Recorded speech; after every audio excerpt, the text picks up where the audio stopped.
Nous abordons donc le chapitre concernant la préparation à l'union intime.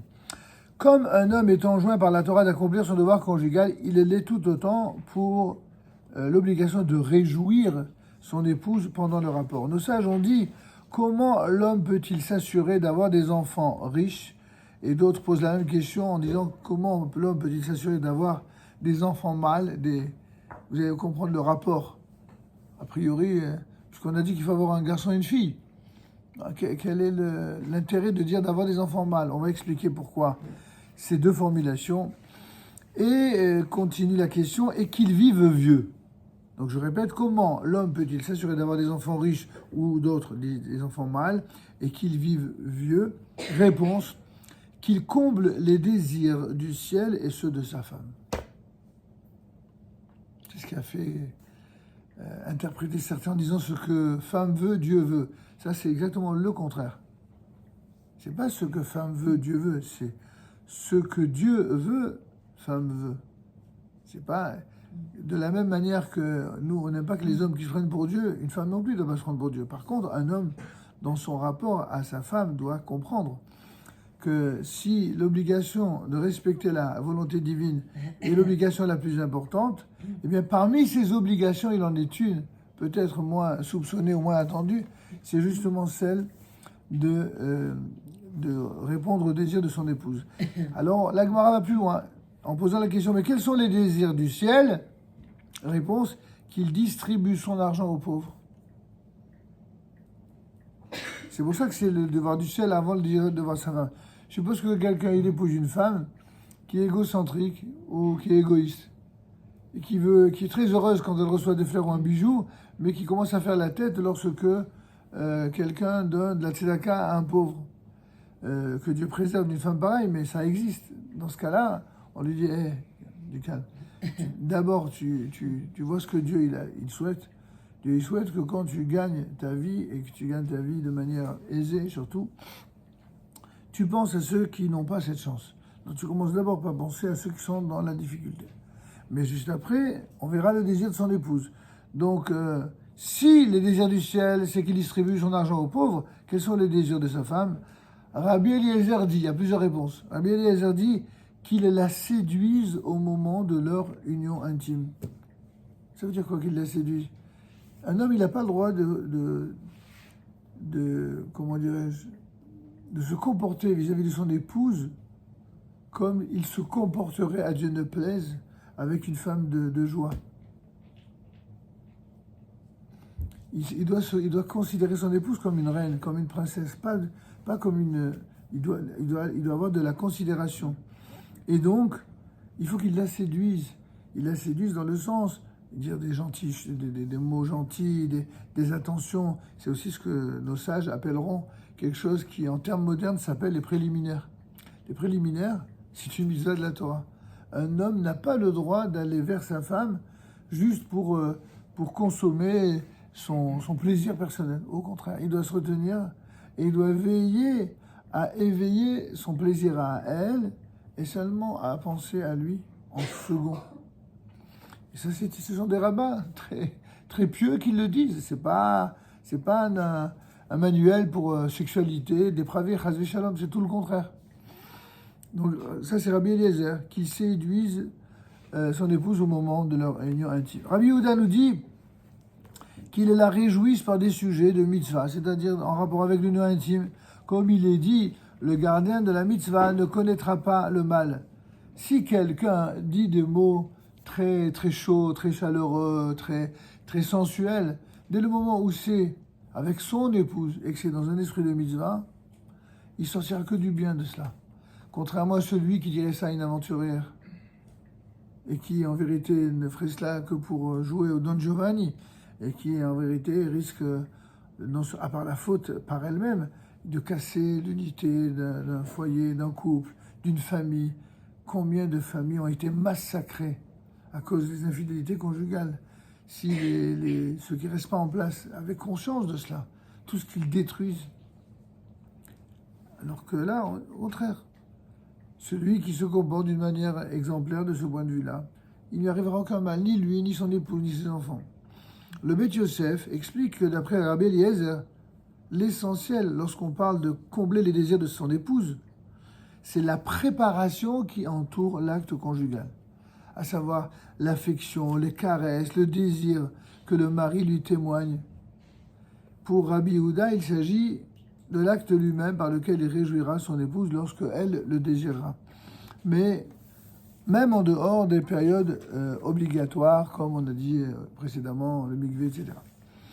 Les préliminaires du rapport, nous disent nos sages, c'est étonnamment moderne, je trouve, comme enseignement pourtant qui a été écrit il y a 2000 ans. Les préliminaires du rapport sont parfois plus importants pour la femme que l'acte lui-même. Ainsi, avant la nuit en question, il devra montrer à son épouse plus de tendresse, plus d'amour, et l'exprimer par des paroles chaleureuses, des étreintes et des baisers. Rabbi Yochanan disait, si la Torah ne nous avait pas été donnée, on aurait appris la pudeur du chat, à ne pas voler de la fourmi, à se garder de l'inceste et de l'adultère, de la colombe et la courtoisie du coq. Intéressant. Dans chaque animal, il y a une vertu dont Hachem les a gratifiés, de quelle nous, êtres humains, on pourrait apprendre en tant qu'être humain. Alors disent nos sages, mais comment aurait-on appris la courtoisie du coq? Regardez la réponse du Talmud. Car il est affectueux avant le couplement. En quoi est-il affectueux? Demande Rabbi Yehuda. Parce qu'il fait des révérences avec ses ailes, comme pour dire à la poule, je t'achèterai une robe longue jusqu'aux pieds. Tout ça, c'est des métaphores, vous l'avez compris, évidemment. Et après l'accouplement, il baisse la tête à terre pour dire que ma crête me tombe si je ne t'achète pas cette robe dès que j'en aurai l'argent. Ça, c'est les petits malins, les embrouilleurs. Avant d'obtenir satisfaction, il lui promet monts et merveilles. Évidemment, la question est choquante. Vous imaginez, les derniers décisionnaires, rabbins, nous posent la question, on ne comprend pas. Qu'est-ce qu'il nous dit, Rabbi Yehuda? Il dit qu'il faut lui raconter des salades pour obtenir son agrément, et puis après il lui dit, bon écoute, j'ai dit ça parce que je voulais t'avoir, mais en vérité, j'ai pas une thune. C'est pas possible que Rabbi Yehuda, le grand Rabbi Yehuda, il nous apprenne à mentir, chas v'shalom. Ça veut dire quoi? Alors c'est ce qu'ils répondent. Ils expliquent que Rabbi Yehuda ne vient pas, chas v'shalom, nous enseigner que l'on doit ruser comme le coq qui savait bien avant l'accouplement qu'il n'avait pas de quoi acheter une telle robe. Mais on vient nous enseigner ici qu'être affectueux avec sa compagne dans ces moments est un principe si élémentaire qu'on peut l'apprendre même des animaux. Il faudra au contraire louer son épouse sur ses véritables qualités ou ses aptitudes potentielles et de même être sincère dans les promesses qu'on lui fera. Alors, qu'est-ce que ça veut donc dire? On va raconter par une anecdote. Lorsque l'abbé Akiva et son épouse habitaient dans une grange, tellement ils étaient pauvres, ils habitaient dans une grange, à l'ancienne. Un jour, alors qu'il lui enlevait les brins de paille de sa chevelure, il lui dit « Ah, tu sais, si j'étais riche, je t'achèterais ce merveilleux bijou que l'on nomme la Jérusalem d'or. » Vous vous rappelez cette expression connue, Yerushalayim Shel Zahav, qui est devenu un des tubes les plus connus depuis la guerre des 6 jours, depuis 1967. Yerushalayim Shel Zahav, d'où est venue cette appellation Yerushalayim Shel Zahav qui a inspiré la fameuse chanteuse Naomi Shemer pour composer son fameux chant. Avir Harim, Tzalol Kayayim, etc. Yerushalayim Shel Zahav, c'est le nom de ce bijou qu'avait promis Rabbi Akiva à son épouse. Il a dit, je t'aime tant, tu es tellement belle, que tu mériterais que je t'offre ce bijou, tant tu es plus belle que ce bijou. Et bien plus tard, lorsqu'il s'enrichit, il tint sa promesse et il lui offrit le bijou. Comme pour dire qu'il faut être sincère quand on fait une promesse. Il faut être sincère. À aucun moment, il faut être tordu et avoir cette pensée vicieuse qui consiste à dire je mens pour obtenir ce que je veux, puis après, bon, une fois que je l'obtiens, c'est pas grave. Pas du tout. Être quelqu'un de bien, qu'on soit un homme ou une femme, c'est quand on promet quelque chose, on tient toujours promesse. J'ouvre une parenthèse que je referme aussitôt. C'est exactement la même chose quand on veut bien éduquer nos enfants. Ne faites jamais une promesse à vos enfants que vous ne tiendrez pas, parce que eux, ils s'en souviendront tout le reste de leur vie. Si vous promettez quelque chose à un enfant, le mieux c'est que vous leur promettiez rien. Et que vous leur fassiez une bonne surprise en leur donnant ce que vous voulez leur donner. Mais si vous promettez, surtout, tenez promesse. En tout cas, pour revenir à notre sujet, les préparatifs autour de l'union des époux procèdent de la fameuse mitzvah qui dans la Torah est une des mitzvahs les plus connues de toutes, puisque c'est la mitzvah de l'amour du prochain. Tu aimeras ton prochain comme toi-même. Parce que l'homme assouvirait ses instincts par un bref accouplement, tandis que sa femme resterait frustrée et malheureuse. La nature voulue par Dieu est telle que chez les hommes, en général, l'instinct ou la partie physique de tout ce qui est sensoriel s'éveille de manière plus rapide que chez une femme. C'est comme ça. Et c'est pour cette raison qu'un homme doit apprendre en quelque sorte à se retenir et pour veiller justement à ce que son épouse puisse connaître cette jouissance à laquelle elle a droit avant lui-même. Et c'est ça, exactement ça, la mitzvah. Ce n'est pas une conduite de sage, mais d'ignorant que d'être un homme qui pense à son plaisir sans penser au plaisir de son épouse. C'est tout le contraire d'un vrai homme de Torah. C'est pourquoi nos maîtres de mémoire bénis ont enseigné. Rabbi Meir disait, écoutez bien, les rabbins, ils sont toujours très, comment on appelle ça aujourd'hui, sans filtre, très direct. Marier sa fille à un ignorant équivaut à la jeter au lion. Pourquoi le lion? Qu'est-ce qu'il a à voir le lion? Le lion, il piétine et mange sans aucune honte. L'ignorant frappe et s'accouple sans aucune gêne. Quand un homme est violent avec sa femme et qu'il la méprise, il la traite comme une moins que rien, parce que la seule chose qui l'intéresse, c'est ce que le corps de cette femme peut lui apporter comme jouissance. C'est quelqu'un qui est considéré comme un animal. Rien d'autre que ça. Et alors, je me dis, alors pourtant, on a dit que le plaisir faisait partie intrinsèque de la mitzvah. Oui, mais un plaisir qui soit un plaisir partagé, une volonté qui soit commune, un respect qui soit commun. C'est pas une violence ou une grossièreté de quelque nature que ce soit. La femme aussi, bien sûr, doit participer à cette préparation suivant la voie pudique des femmes, par allusion et avec pudeur. Comme l'ont dit nos maîtres, la grandeur des femmes réside dans ce qu'elles exigent avec le cœur, tandis que les hommes l'exigent par la bouche. C'est toujours des exigences, mais d'une manière différente. Un homme intelligent doit comprendre ce qui se passe dans la tête d'une femme. Je reconnais que c'est pas gagné d'avance. Ça, c'est l'homme qui parle, évidemment. C'est-à-dire qu'arriver à comprendre ce qui se passe dans la tête d'une femme, il faut être un super Talmid Chacham. Et pas que.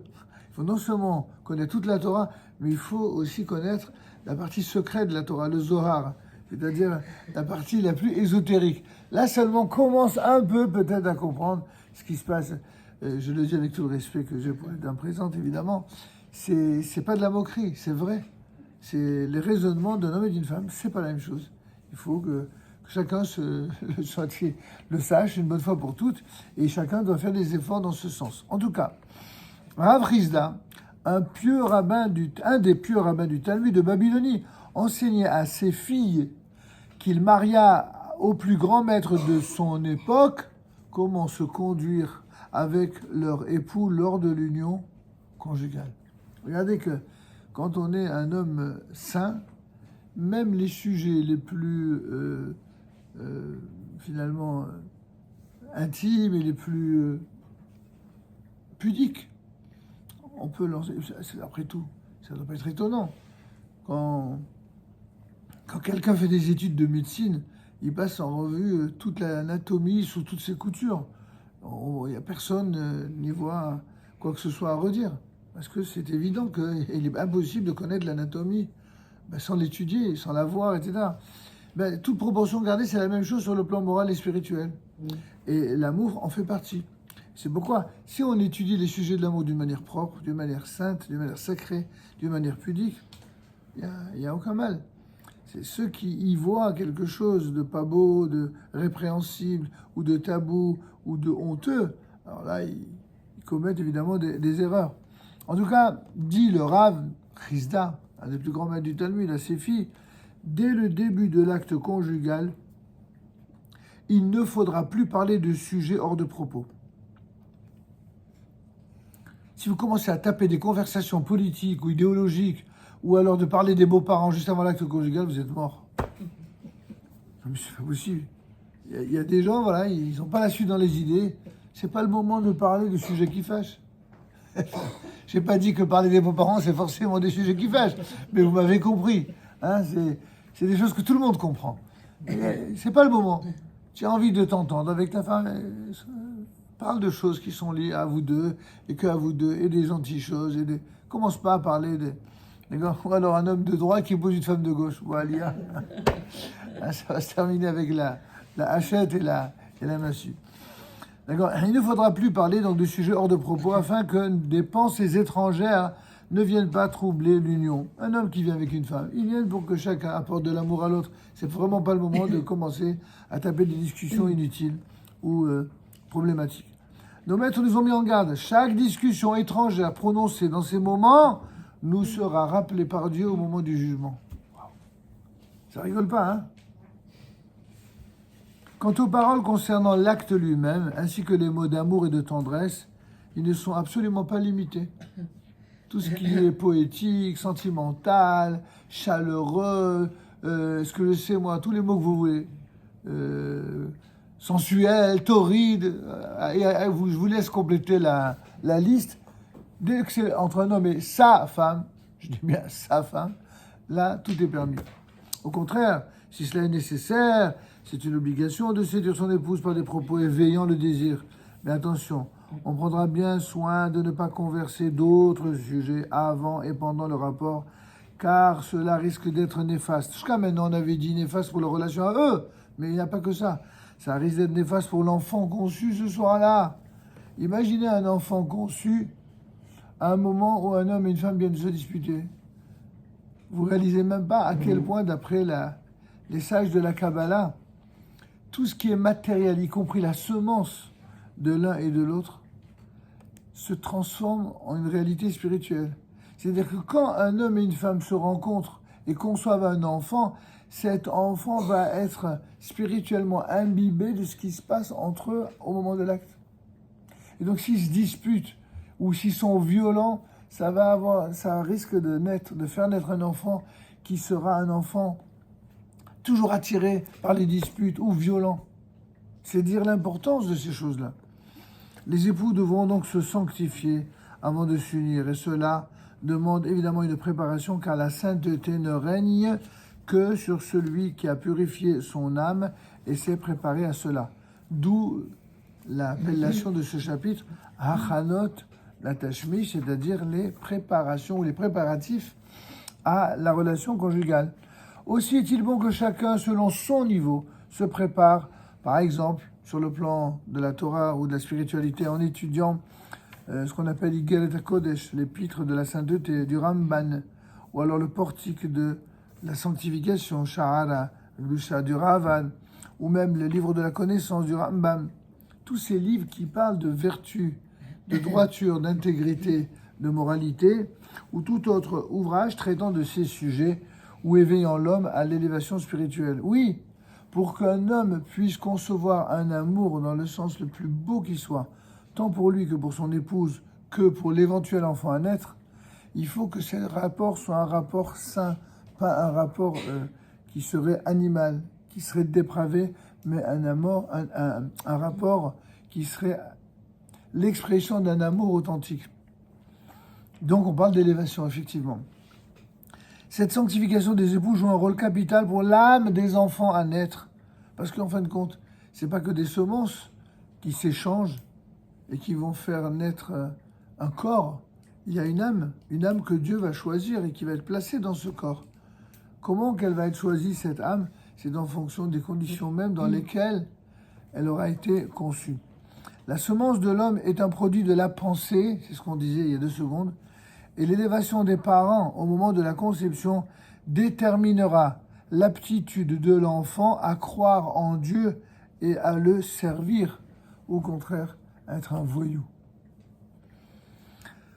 Lorsque l'homme s'unit à sa femme, l'esprit préoccupé de sagesse divine et de sainteté, sa pensée aura le pouvoir de donner une consistance spirituelle à la semence, telle que là est expliquée dans la partie ésotérique de la Torah. C'est ça que je faisais référence tout à l'heure. Ainsi, chacun devra purifier sa pensée au moment de l'acte, écarter toute idée d'interdit sexuel ou de luxure et ne se concentrer que sur des sujets sains et purs. En outre, il est souhaitable que l'homme se concilie l'esprit de son épouse. Un homme, il ne doit pas être contre sa femme.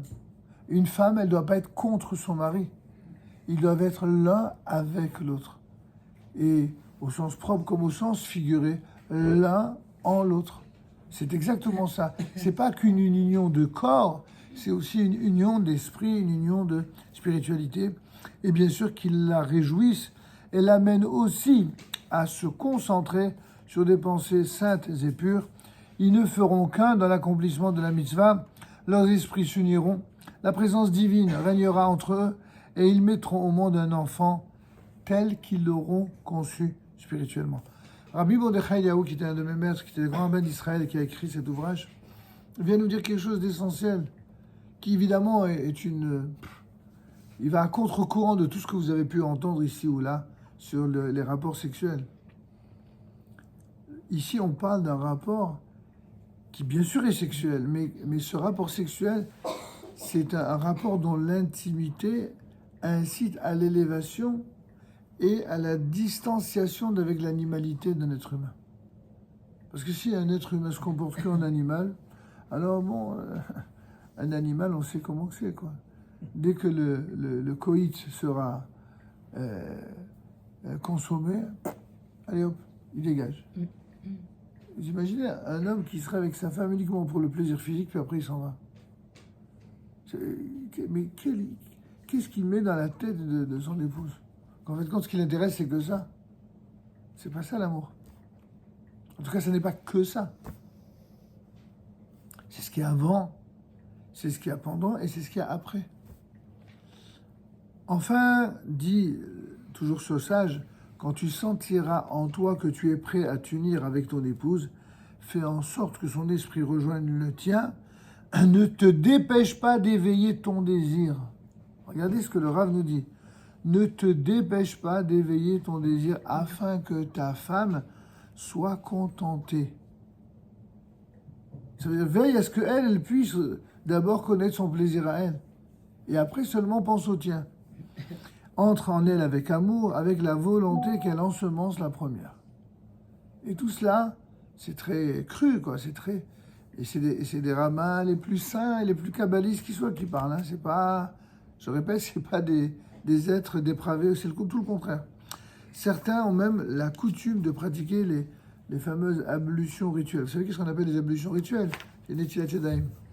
Pour dire à quel point, de la même manière que lorsqu'on va accomplir une mitzvah, quelques mitzvahs de la Torah importantes, on se lave les mains avant de passer à table, quand on va manger du pain, on se lave les mains quand, par exemple, on doit faire le Birkat Amazon, on se lave les mains lorsque on doit accomplir tel ou tel mitzvah. Certains, avant de se rencontrer pour l'acte conjugal, ils se lavent les mains pour dire que ce sont des mains qui vont accomplir une mitzvah. C'est-à-dire que même faire une caresse, c'est une mitzvah. C'est pas, encore une fois, un acte qui est un acte animal. C'est un acte à la fois physique, mais assorti d'une dimension morale et spirituelle.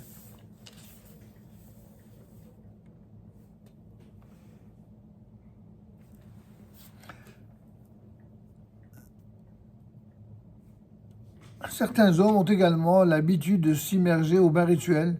Pour l'épouse, on a déjà dit que c'est obligatoire après les périodes menstruelles.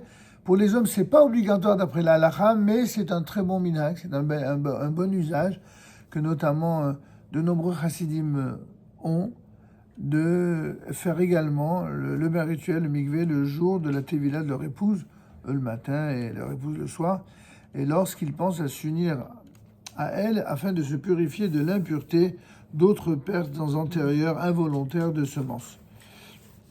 Bon, après, je vous fais l'économie de toute la partie sur les textes, sur les récitations, ça vous intéresse, on vous donnera les coordonnées des fameux textes. Il y en a qui carrément ont des textes très particuliers qui récitent de manière très pieuse, qui sont très intéressants bien sûr, mais bon, qui dépassent le cadre de ce que nous étudions ici. D'autres ont aussi des usages quant à la direction du lit, comment on l'oriente par rapport au Beth Amikdash, etc. Bon. Mais comme les avis sont tellement contradictoires, en vérité, sur le plan de la halakha lemaaseh, ça veut dire la conclusion pratique de la loi, c'est que pratiquement, quel que soit l'endroit où le lit est placé, c'est bon. donc, je ne vais pas vous embrouiller la tête avec des règles. Voilà, on va terminer ce soir par un des chapitres les plus passionnants. Donc, ceux qui viennent d'arriver pour la première fois, vous êtes arrivés au bon moment. Vous allez comprendre en quoi il est passionnant dans un instant.